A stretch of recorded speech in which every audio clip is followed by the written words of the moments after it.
dari tanah liat ya. Jadi tanah liat biasanya ditambah dengan material tertentu atau tanpa material tertentu. Jadi tapi bahan dasarnya itu adalah menggunakan tanah liat. Jadi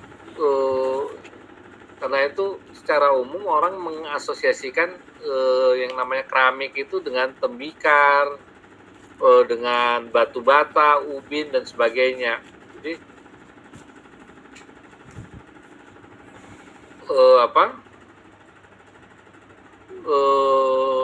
jadi dia, dan yang paling umum itu ya tadi tanah liat itu ya, bahan yang paling mudah walaupun kemari-kemarinya pada zaman saat ini ya keramik tidak hanya berdasarkan tanah liat ya, tapi bisa dibuat dari unsur-unsur yang lain. Nah jadi bahan keramik dapat didefinisikan sebagai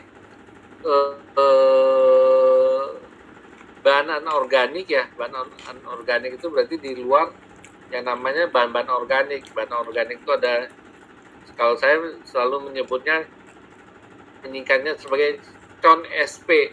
CON artinya maksudnya karbon, hidrogen, oksigen, nitrogen, sulfur dan fosfat. CON-SP. Nah, itu kelompok-kelompok bahan organik ya.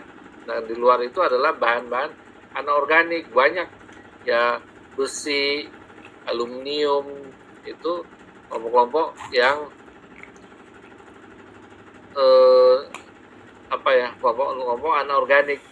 Dan di sini adalah kombinasi dari unsur logam dan non logam yang sifatnya bergantung pada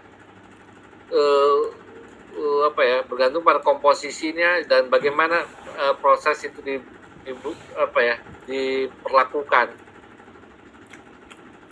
Jadi bagaimana campuran itu dibuat, baik campuran logam dan non logamnya. Jadi ya contoh sederhana adalah campuran yang logamnya itu ya alumina. Alumina itu komponen pembangun utama dari tanah liat, alumina. Alumina dicampur dengan bahan-bahan binder. Bahan-bahan bindernya bahan-bahan organik atau dicampur dengan air ya, sekurang-kurangnya kalau nggak ada binder, air diadon sehingga dia menjadi liat dan baru bisa dicetak kan gitu. Nah, karakternya tadi bergantung pada komposisinya gitu. Kalau banyak air sama kurang air tentu karakternya berbeda kan gitu. Jadi itu akan sangat bergantung kepada komposisinya dan bagaimana preparasinya. Jadi bagaimana kita preparasinya, apakah kita pakai proses sintering atau pengadukannya pakai pengadukan seperti apa, atau proses pencampurannya ada pakai pultrusi dan sebagainya, macam-macam lah, pakai molding dan sebagainya, atau dicetak secara sederhana. Jadi kombinasi antara logam dan non logam yang sifatnya bergantung kepada cara proses dari keramik itu sendiri, materialnya. Nah,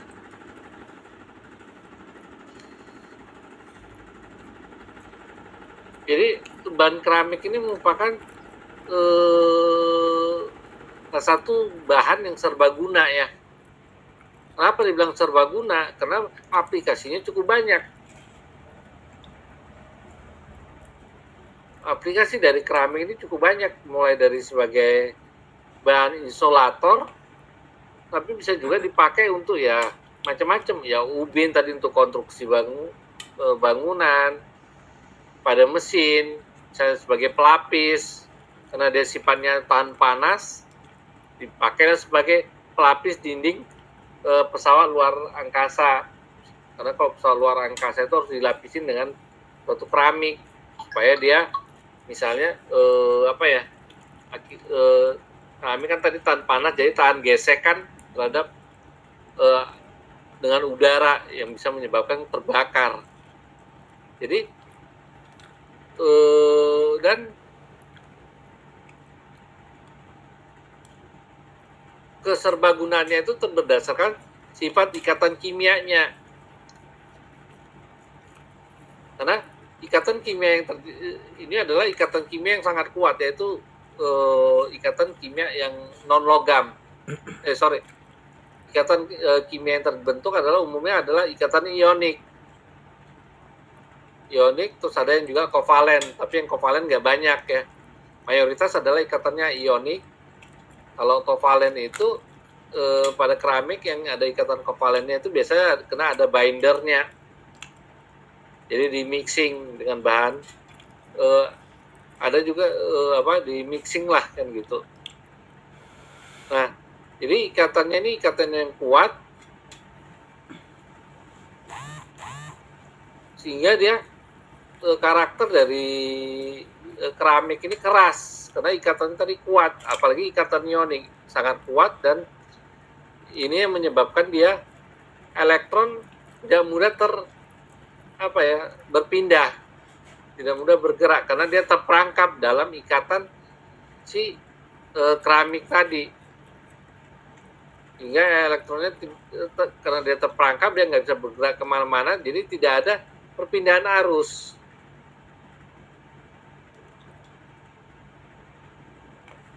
Dan ikatan yang sangat kuat ini juga menyebabkan keramik itu bersifat keras, menjadi getas, rigid dan kaku.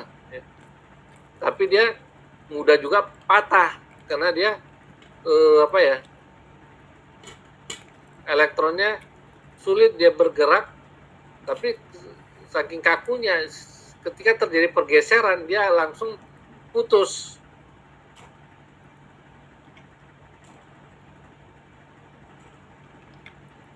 Jadi sifat keuletannya rendah banget ini. Dia keras-keras, tahan panas, tetapi dia rapuh.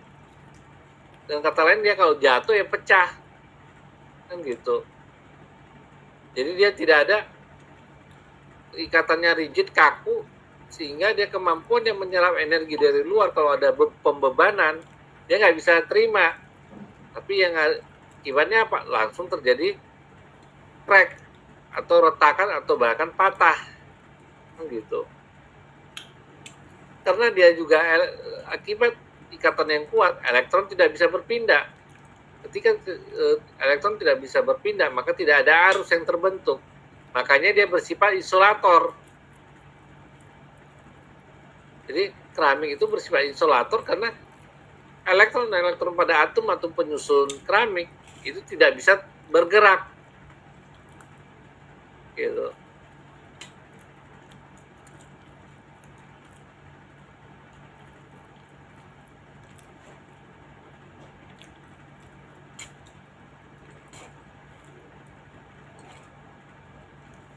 Ini ada lagi.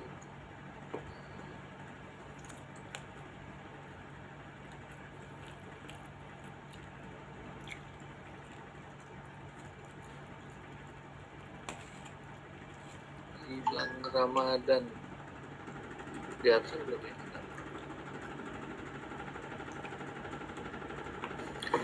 Sudah Pak tadi Pak, saya hanya ganti device saja Pak.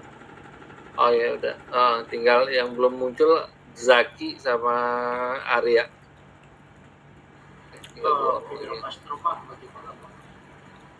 Fidel Castro udah di absen sih. Tadi Fidel Castro ada ya, udah balik. Oh ini Fidel Castro udah. Yang belum di absen tinggal 2 orang. Fidel udah saya absen. Tinggal Zaki sama Arya yang belum muncul.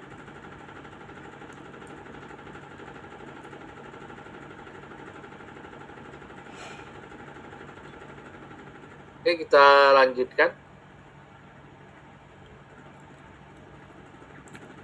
Jadi keramik pada dasarnya dia bersifat insolator listrik, walaupun nanti pada kondisi tertentu keramik juga bisa bersifat konduktor, tapi dengan perlakuan tertentu ya. Jadi sifat dasarnya adalah isolator, Tapi bukan berarti dia ketika dia direkayasa, dimodifikasi, bukan berarti dia nggak bisa mengantarkan listrik juga.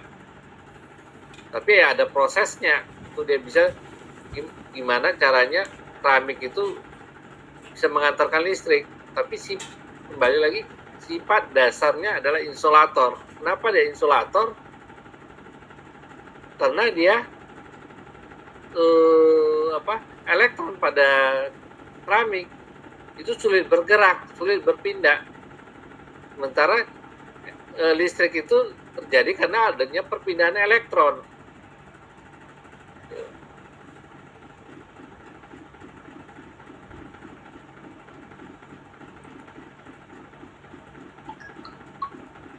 Nah, tadi dia salah satu sifatnya adalah insulator listrik ya. Tapi selain itu, keramik juga dia tidak mempunyai deformasi plastis. Jadi makanya dia jadi rapuh. Itu tadi akibat ikatannya ikatan ionik, ikatan yang kaku, ikatan yang kuat tapi kaku, dia nggak bisa fleksibel. Makanya dia nggak bisa getas gitu, dia tarik lagi, misalnya kalau uji tarik dia nggak bisa kan mulur karena dia kaku.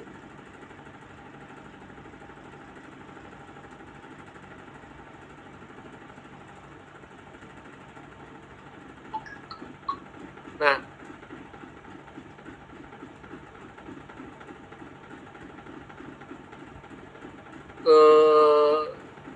ya ini ya, kondisi tadi ini keakibat adalah ya dari struktur keramiknya itu sendiri ya. Jadi kenapa dia jadi kaku atau rigid atau fragile atau dan sejenisnya lah. Itu ya karena adanya pergerakan di lokasinya itu dalam jadi elektron di dalamnya itu sulit bergerak karena struktur keramik itu ikatannya sangat-sangat kuat, sehingga pada kondisi suhu tinggi pun akibat ikatan yang kuat di dalam keramik itu menyebabkan elektron susah berpindah walaupun suhu sudah dinaikkan pakai suhu tinggi, jadi belum tentu juga. Makanya dia keramik ini tahan suhu panas, sehingga aplikasinya bisa dipakai sebagai tungku pembakaran misalnya. Itu harus ada tungku pembakaran pakai keramik, karena dia tahan panas.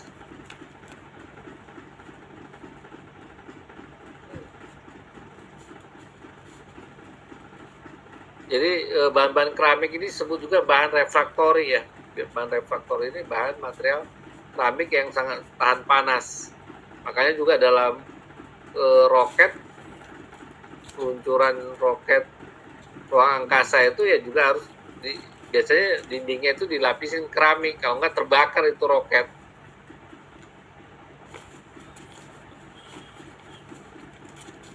Sampai sini ada yang mau ditanyakan tentang keramik?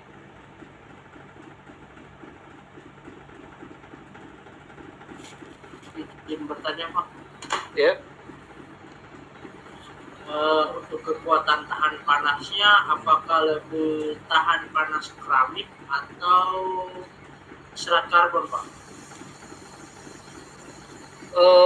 Dari sifat ketahanan panas, yang paling tahan panas itu ya keramik. Serat karbon itu juga dia nggak akan dia juga nggak tahan suhunya, biasanya juga nggak nyampe di atas suhu tinggi. Jadi biasanya, tapi bukan berarti serat karbon nggak tahan panas ya, panas, tapi sampai 1500 atau apa ya masih lebih tahan keramik gitu.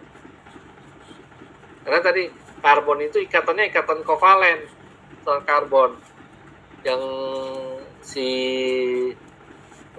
keramik tadi itu umumnya ikatannya ikatan ionik. Nah, ikatan ionik itu jauh lebih kuat dibandingkan ikatan kovalen, walaupun sama-sama kuat ya, tapi ya masih lebih tinggi yang ikatan ionik gitu. kationik dalam hal ini ya keramik gitu. Oke, ada yang mau ditanyakan lagi? Atau udah jelas atau bagaimana? Oke.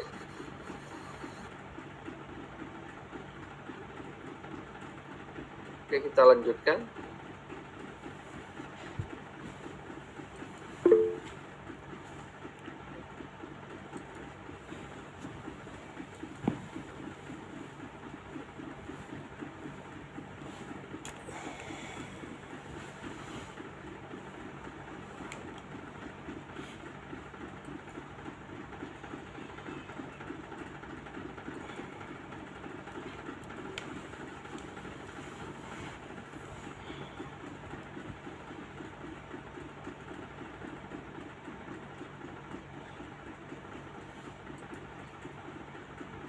Nah, sifat keramik ini mempunyai beberapa sifat karakter ya, yaitu sifat kimianya ada, sifat fisikanya, sifat mekanik, sifat panas, elektrik, dan magnetik.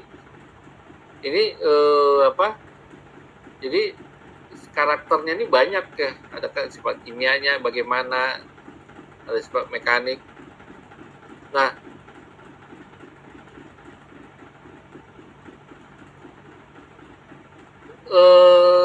kalau kita bicara sifat kimia, jadi kalau keramik itu kebanyakan dia menggunakan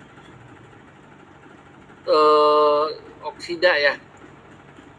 Contohnya aluminium oksida, kemudian ada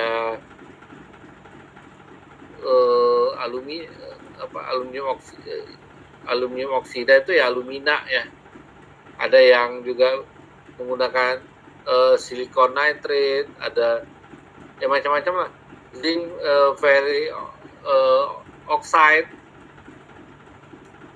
barium titanium oxide. Ini barium titanium oxide ini banyak dipakai untuk aplikasi piezoelektrik ya. Nah,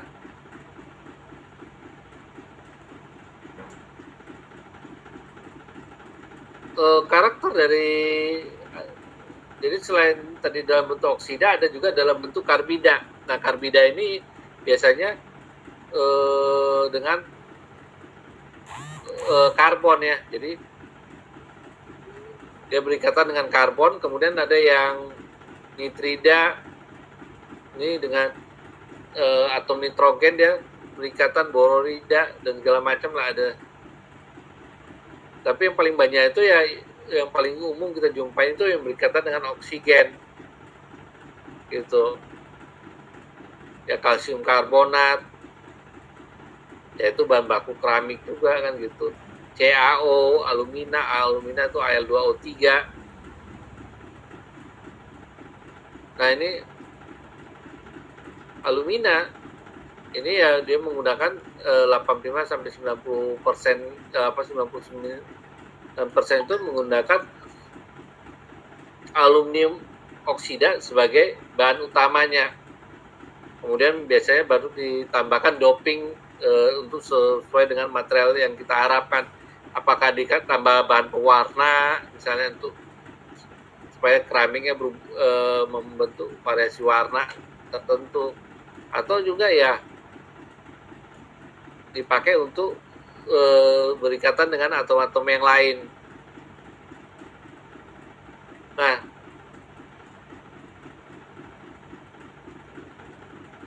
kemudian kalau yang keramik yang dari alam itu, contoh yang umum itu adalah berlian, grafit, atau karbon. Ya, pada dasarnya itu ya tiga adalah organik ya. Berlian walaupun keras seperti berkilau seperti batuan, tapi pada dasarnya dia adalah karbon. Cuman pasanya berbeda dari yang grafit dan karbon biasa arang. Kemudian pasanya dia berlian ya lebih banyak ke fasa amok atau acak, susunan partikelnya. Berlian dia pasanya kristalin ya. Kalau karbon itu ke fasa amok, fasa kristalin dia tuh susunan atom-atomnya adalah teratur, sementara yang amorf dia susunan atomnya acak. Makanya itu yang dia akan mempengaruhi sifat kekerasannya. Jika dia terbangun dengan komposisi yang tepat, distribusi antara atomnya sama, dia akan menjadi lebih kuat dibandingkan yang amorf karbon, karena distribusi gaya tidak sama. Kalau pada karbon ada panjang jarak antara atomnya panjang, ada yang pendek, sehingga distribusi gaya dari luar itu tidak sama. Akhirnya kolaps gitu. Kemudian karakter yang lain tadi sifat kimianya bisa membentuk senyawa kompleks dengan beberapa bahan non logam tadi seperti oksigen dengan tadi nitrogen dan sebagainya. Kemudian sifat keramik yang lain adalah resisten terhadap korosi. Jadi dia lebih tahan korosi dibandingkan plastik atau logam ya. Jadi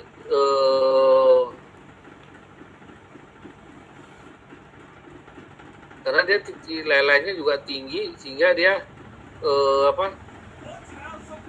kemampuan yang untuk teroksidasi itu menjadi lebih rendah.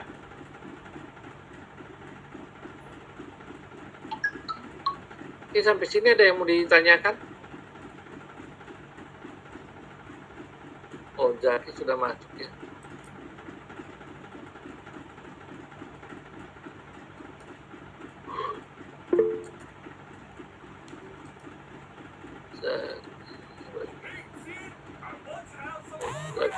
Pak, izin bertanya Pak.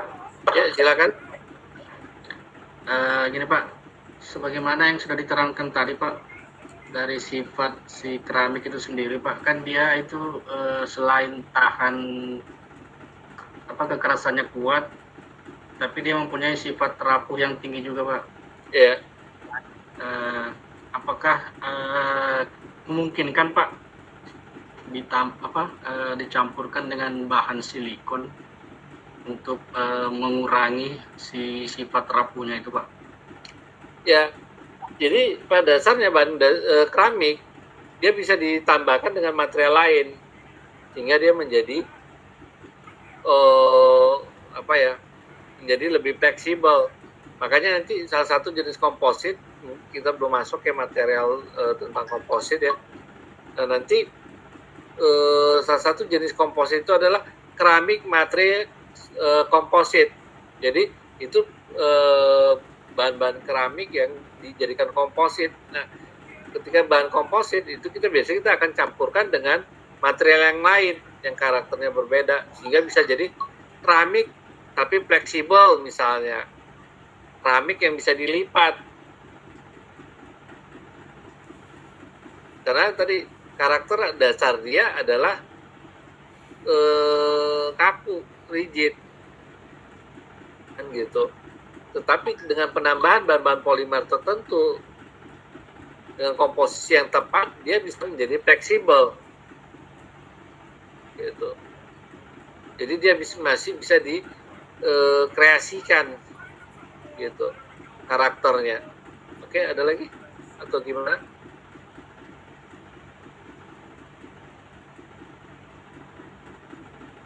Halo, gimana? Apa ada yang mau? Pak, bertanya Pak. Ya. Izin bertanya Pak. Ya, silakan. Untuk sifat keramik itu kan tahan untuk ketahanan suhu tinggi, untuk ketahanan dengan cairan seperti air, apakah dia untuk tekanan air atau bagaimana Pak? Ya, pada dasarnya kalau terhadap air dalam artian dia korosi, ya dia tahan. Tapi kalau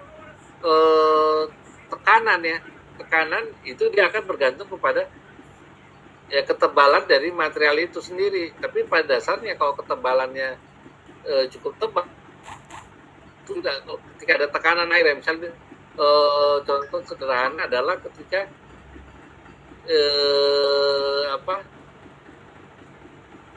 dipakai dalam untuk pembuatan turbin ya. Biasanya pada turbin itu biasanya kita lapisin juga dengan untuk anti korosinya kita kadang dilapisin keramik juga. Tapi yang namanya tekanan air, apalagi kalau misalnya air untuk pembangkit ya, air arus yang besar, ya kadang pecah juga. Tapi itu kan dia nggak langsung, umumnya dia sifatnya lebih keras sehingga kemampuan dia untuk itu ya masih ada lah, walaupun pada akhirnya mungkin bisa menyebabkan keretakan atau bisa patah kan gitu.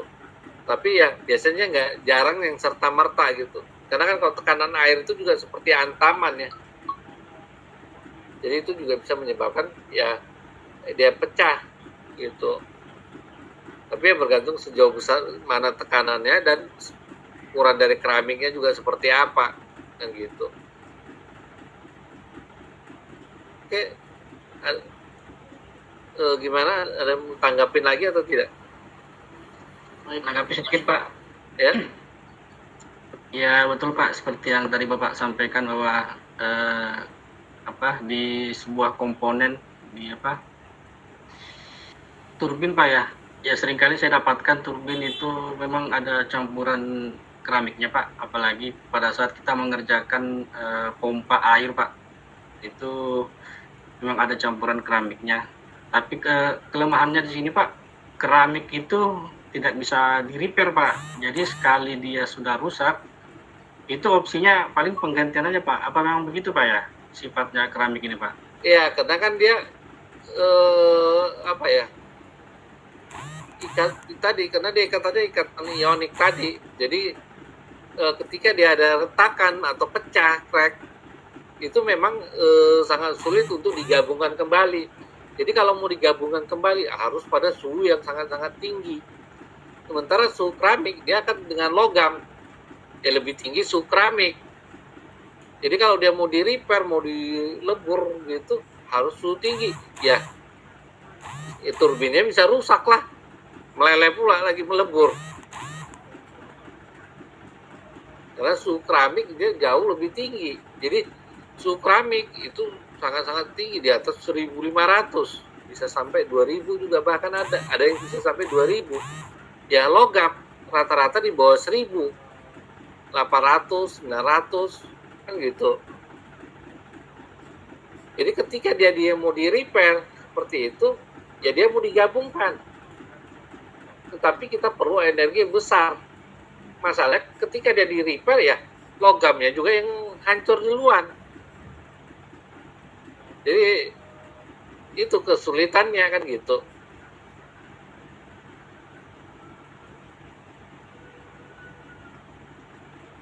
Baik Pak, terima kasih Pak. Ya. Jadi itu aja Pak kendalanya Pak. Ketika kami dapat kerusakan di turbin, memang opsinya ganti Pak, tidak bisa di repair. Ya karena tadi ya secara umum kan ya tadi ada teori yang menyatakan kalau dengan proses pemanasan jarak antar atom akan memanjang.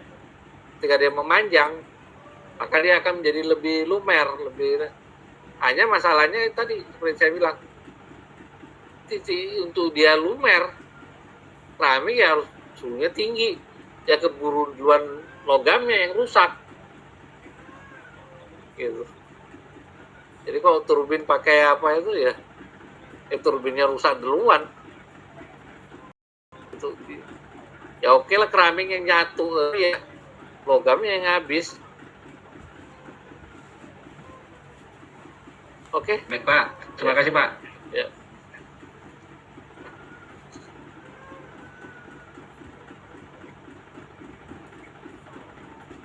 Kemudian sifat mekanik ya, karena dia kekuatannya ini sangat kuat. Dia ikatan pada keramik ini, dia tadi saya bilang ikatan umumnya mayoritas adalah ikatan ionik. Ikatan ionik merupakan ikatan yang paling kuat di antara dibanding ikatan logam dan ikatan kovalen.